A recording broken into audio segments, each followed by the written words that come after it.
लखनऊ। अम्मी अपिया मस्जिद में मुहर्रम की 9 तारीख को आयोजित हुआ परंपरागत जलसा। संवाददाता जीशान अंसारी। लखनऊ। पुराने लखनऊ के सादतगंज स्थित अरब गली में स्थित अम्मी अपिया मस्जिद में मुहर्रम की 9वीं तारीख पर परंपरागत वार्षिक जलसे का आयोजन किया गया।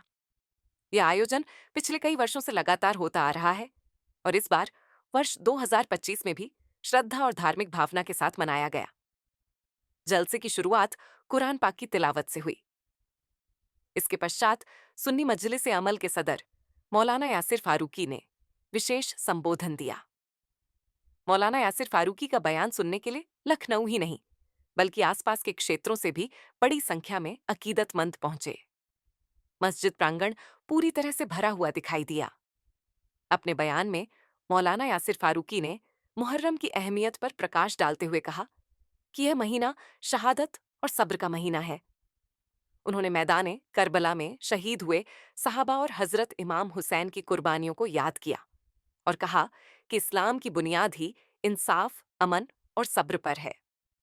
बयान के समापन के बाद मौलाना यासिर फारूकी ने देश की तरक्की, अमन ओ चैन और सभी इंसानों की भलाई के लिए दुआ कराई। इस मौके पर स्थानीय लोगों के अलावा कई धार्मिक और सामाजिक संगठनों के प्रतिनिधि भी मौजूद रहे। जलसा शांतिपूर्ण और भावनात्मक वातावरण में संपन्न हुआ। जलसे हो रहे जगह जगह पर मुहर्रम महीने में जलसों को लेकर क्या वजह है? इन जलसों का मकसद सहाबा इकराम रिज़वानुल्लाहि ताला अलैहिम अजमाइन ने इस्लाम के लिए जो कुर्बानियाँ पेश की हैं, उन कुर्बानियों को अपने लोगों को बताना, अपने अक़ीदे के बारे में बताना कि ये दीन हमारे तक ऐसे ही नहीं पहुँचा है, बल्कि सहाबा इकराम रिज़वानुल्लाहि ताला अलैहिम अजमाइन ने अपनी जानों का नजराना दे करके इस दीन को हम तक पहुँचाया है, ताकि हमारे नौजवान समझें और इस दीन के ऊपर अमल करें। मुहर्रम महीने में जो शहीद हुए थे मैदान करबला में, उसको लेकर क्या बताना चाहिए? पहली मुहर्रमुल हराम को हज़रत उमर फारूक रज़ी अल्लाह ताला अन्हु शहीद हुए। इसी तरीके से नवासे रसूल, जिगर गोशे बुतूल, हम सब के दिलों की धड़कन हज़रत हुसैन रज़ी अल्लाह ताला अन्हु की शहादत 10 मुहर्रमुल हराम को हुई थी।